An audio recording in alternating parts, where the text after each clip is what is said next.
Não adianta cair no poder se não houver mudança e se não houver arrependimento. Se vivemos em espírito, andemos também no espírito. O evangelho é um convite para sermos gente, como Jesus era gente. Parece até paradoxal o que eu estou falando. Uma espiritualidade que nos faz ser gente. Então a pergunta não é que tipo de crente você é. A pergunta hoje é: que tipo de gente a tua crença te tornou?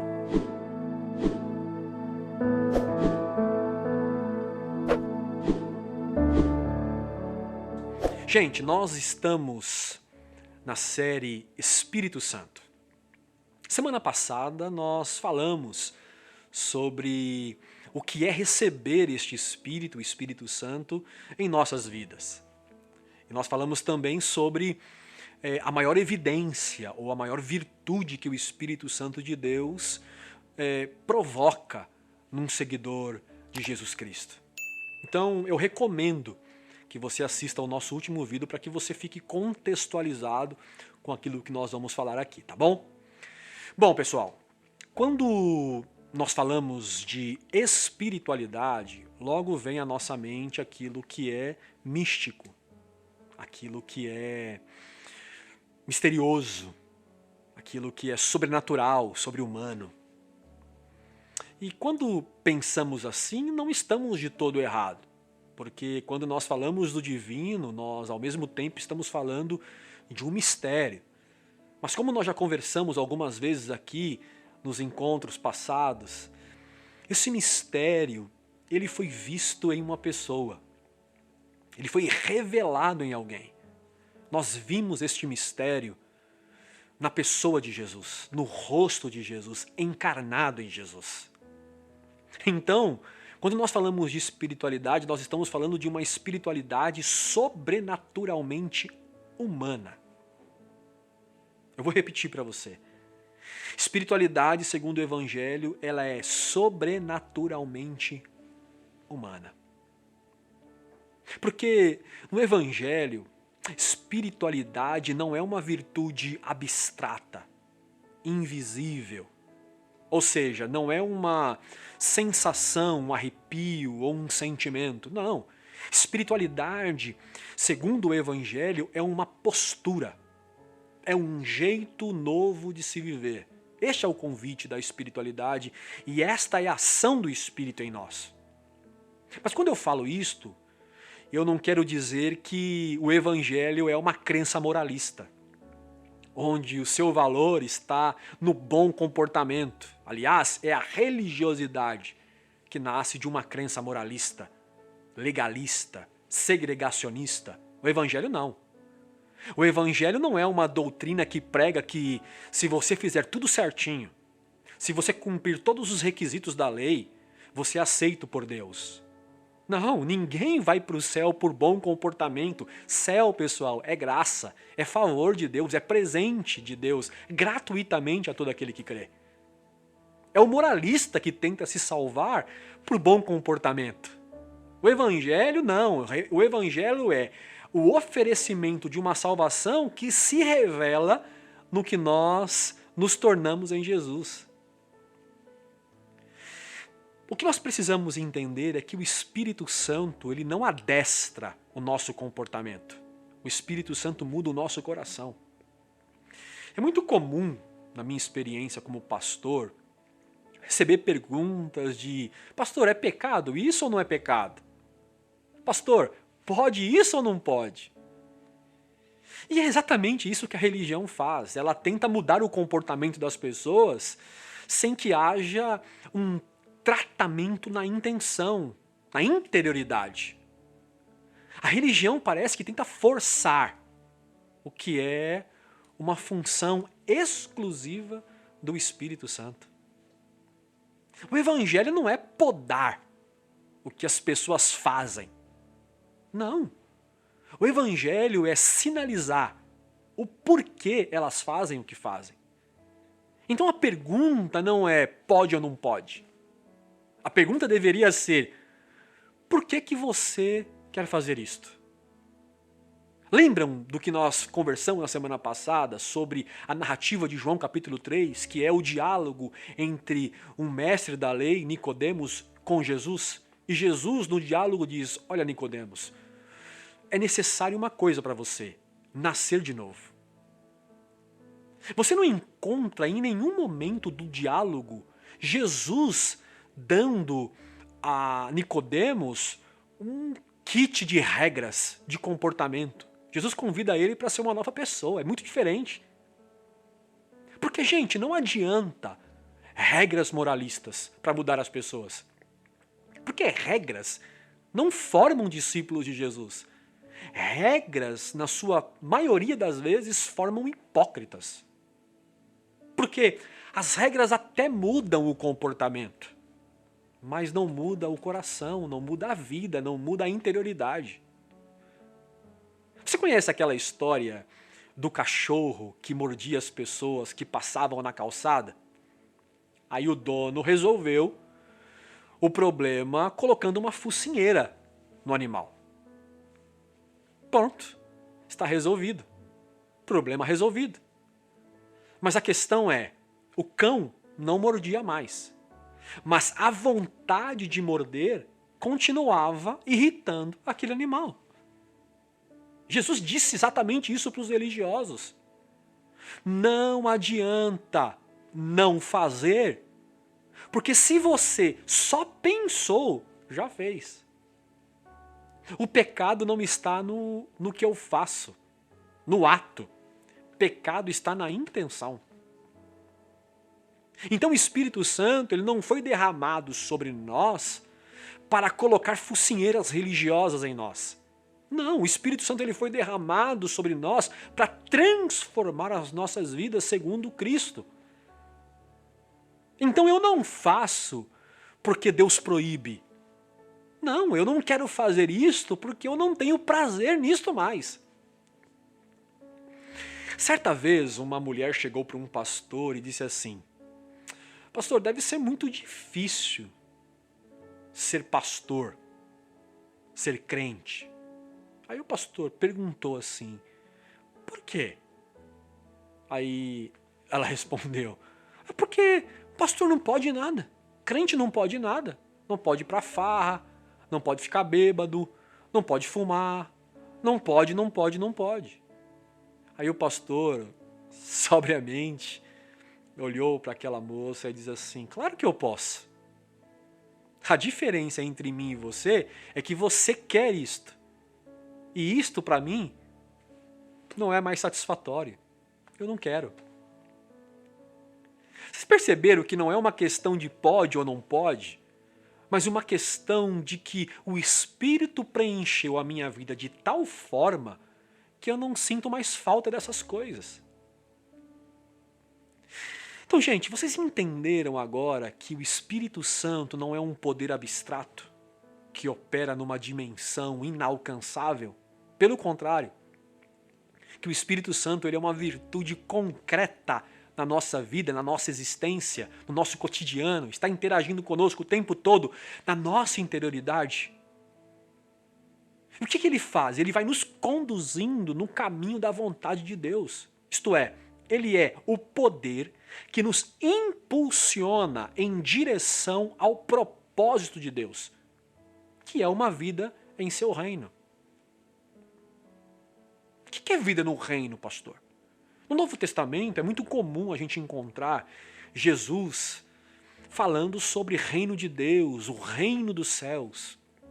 E a pergunta então é, o que é reino, né? O que é reino de Deus? Alguém responderia, reino de Deus é o ambiente em que Deus governa. Sim, mas quanto a nós, que fazemos parte desse reino?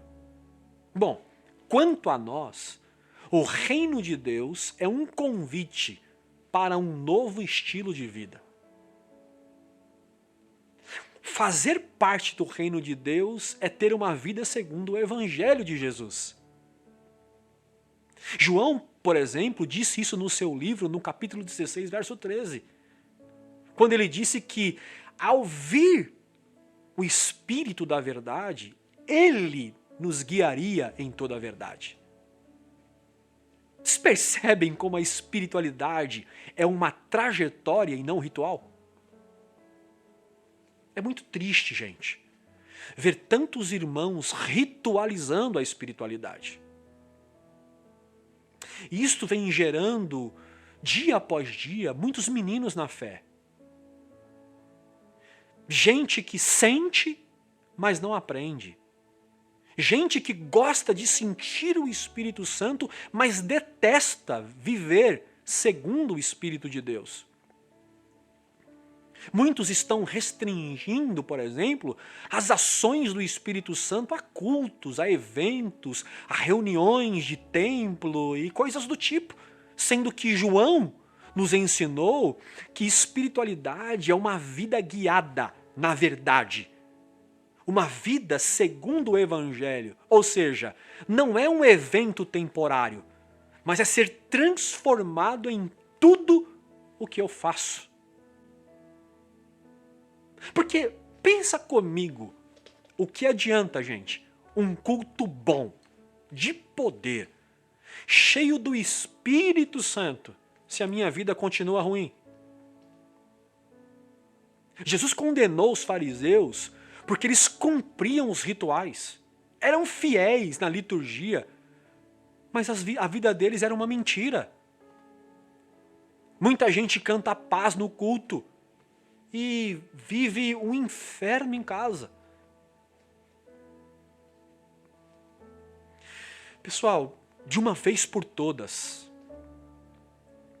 precisamos entender que espiritualidade no Evangelho não é movimentos, mas uma vida na verdade.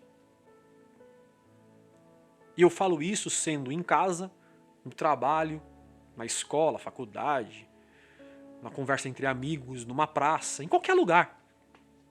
Porque se espiritualidade é a vida que eu tenho, logo onde eu estiver, o Espírito Santo estará lá também. É claro que eu não estou aqui também, pessoal, dizendo que não existe momentos extraordinários de experiências com o Espírito Santo. Claro que existe. Tem aqueles momentos especiais que percebemos com mais força a presença do Espírito Santo. Até porque nós temos sentimentos, nos emocionamos.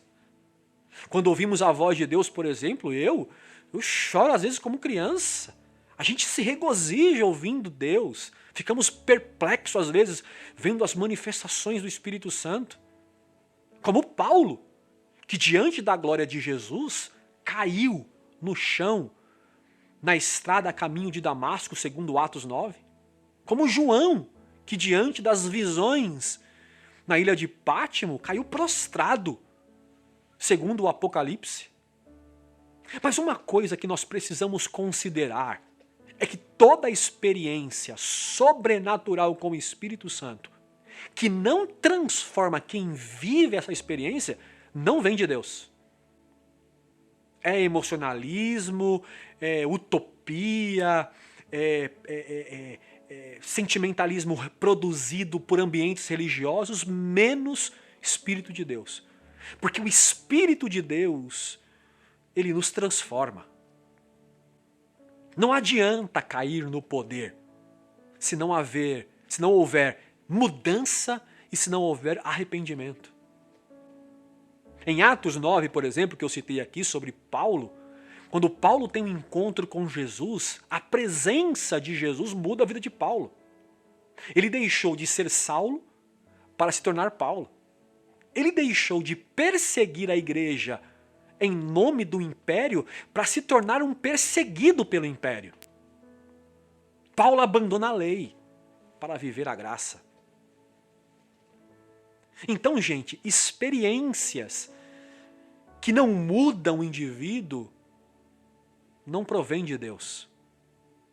A experiência que Paulo viveu mudou a vida dele, causou mudança nele. Por isso que ele disse aos Gálatas no capítulo 5, verso 25, se vivemos em espírito, andemos também no espírito. Ou você quer ter experiências com o Espírito Santo, mas não quer ser direcionado por ele. Espiritualidade e vida, eles se misturam. Ser espiritual e a nossa vida cotidiana, ela se mistura a ponto de a gente ter dificuldade de discernir qual é qual. Viver no Espírito Santo é como andar de escada rolante. Você não sabe se é você quem sobe ou se é a escada que te leva.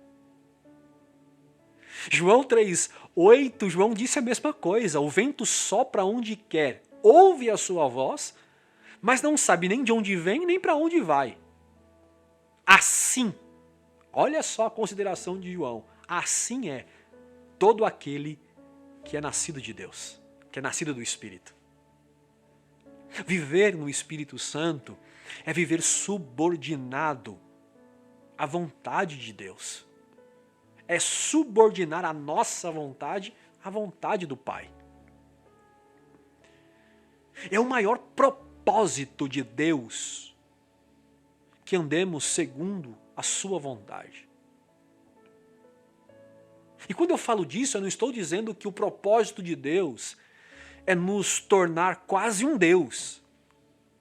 Perfeitos, poderosos. Não, não é propósito de Deus nos fazer deuses. O propósito de Deus é que sejamos gente. É isso mesmo que você acabou de ouvir. O Espírito Santo quer que sejamos gente. Gente que ama, gente que luta por justiça, gente que respeita o próximo, gente simples, gente como Jesus. Parece até paradoxal o que eu estou falando. Na verdade, uma espiritualidade que nos faz ser gente. Mas eu sempre aprendi que espiritualidade nos faz ser santo, ser Deus, ser parecido com anjo. Não, não.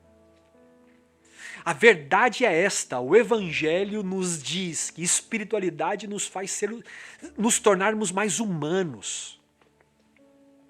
Esta pseudo-espiritualidade que te faz ser super poderoso, que te faz ser super espiritual, esta espiritualidade na realidade só machuca as pessoas, só infla egos, não ajuda em nada. Essa pseudo-espiritualidade poderosa formam aquelas pessoas que ficam com um termômetro espiritual na mão. Já encontrou essas pessoas? Medindo se os encontros são frios ou são quentes. Nossa, que pastor frio. Nossa, que culto frio. Tá faltando Espírito Santo. Tá faltando fogo aqui. Tá faltando calor. Já conviveu com gente assim? Mas essas coisas, elas mudam ambientes e não mudam pessoas. É claro que tem aqueles encontros, como eu disse, que é mais acalorados, e não tem problema quanto a isso. Não é disso que eu estou falando, eu acho que você está me entendendo. O Evangelho é um convite para sermos gente, como Jesus era gente. Mas nossa, Helder, que evangelho humanista? Ué, mas não é esta a maior mensagem do Evangelho? Um Deus que se fez homem? Então a pergunta não é que tipo de crente você é. A pergunta hoje é: que tipo de gente a tua crença te tornou? Bom, nós vamos continuar na próxima semana. Para terminarmos, vamos fazer uma análise aqui rapidinho do texto de Efésios capítulo 5, verso 18. Quando Paulo diz assim, ó, esse texto aqui é conhecido por todos aqueles que gostam deste assunto espiritual. Não vos embriagueis com vinho em que há contenda, mas enchei-vos do Espírito. Eu acho, para mim, que muitos dos nossos irmãos entenderam errado este texto. Porque isolaram o trecho e muitos entenderam que Paulo se refere a se encher de poder, que é se tornar mais espiritual. É como se o Espírito Santo fosse um líquido que vai derramando E vai enchendo até não caber mais. Aí encheu até não caber mais, agora você é um super crente. Você é um super herói. Não é isso que Paulo está falando. Pelo contrário. Quando Paulo diz, não se embriagueis com vinho, o objetivo a priori é o Paulo trazer para nós, e também para os leitores de sua época, a ideia de que uma pessoa embriagada, ela perde a estabilidade. Uma pessoa embriagada, ela perde força. Ela perde senso de direção. Por vezes, ela se torna pessoas agressivas, emocionalmente abaladas. Mas quando nós nos enchemos do Espírito Santo, que é o contraponto da embriaguez, é isso que Paulo está falando, porque o Espírito Santo ele dá equilíbrio, sensatez, domínio próprio, direção, força. Olha o paralelo que Paulo está fazendo. Ou seja, quanto mais cheio do Espírito Santo nós, a igreja, somos, mais juízo e mais direção na vida nós temos. É isso que Paulo está falando. Então, meus amigos, minhas amigas, espiritualidade não é arrepios, não é sensações, não é transe. Espiritualidade é ética, é uma vida de Jesus em nós e nós reproduzimos esta vida porque o Espírito habita em nós. É este o contexto de Efésios 5,18. Se nós perguntássemos para Paulo hoje, o que é ser cheio do Espírito Santo, Paulo? Eu queria ler aqui com vocês o que Paulo responderia, que está no capítulo 5,18 até o capítulo 6,9 da sua carta aos irmãos de Éfeso. Efésios 5,18 até Efésios 6,9, depois você lê inteiro. Eu resumi aqui a resposta de Paulo, mas depois você lê em casa aí o texto inteiro, tá bom? Vamos ler junto? Espera aí. Pronto. Então Paulo responderia a nossa pergunta. Paulo, o que é ser cheio do Espírito Santo? Paulo responderia, não se embriaguem com vinho que leva à libertinagem, mas deixem encher pelo Espírito Santo, falando entre si salmos, hinos, cânticos espirituais, cantando e louvando de coração ao Senhor, dando graças constantemente a Deus Pai por todas as coisas, em nome do nosso Senhor Jesus Cristo. O que é ser cheio do Espírito Santo, Paulo? Sujeitem-se uns aos outros por temor a Cristo. O que é ser cheio do Espírito Santo, Paulo? Mulheres, sujeitem aos seus maridos como ao Senhor. Maridos, amem as suas mulheres, assim como Cristo amou a igreja e se entregou a si mesmo por ela. Paulo, o que é ser cheio do Espírito Santo? Paulo responderia, ser cheio do Espírito Santo é os filhos obedecendo seus pais no Senhor, pois isto que é justo. Ser cheio do Espírito Santo para Paulo é os pais não irritando os seus filhos, antes criando-nos segundo a instrução e o conselho do Senhor. O que é ser cheio do Espírito Santo, Paulo? Paulo responderia, é os servos, os colaboradores, obedecendo os seus senhores com respeito e temor.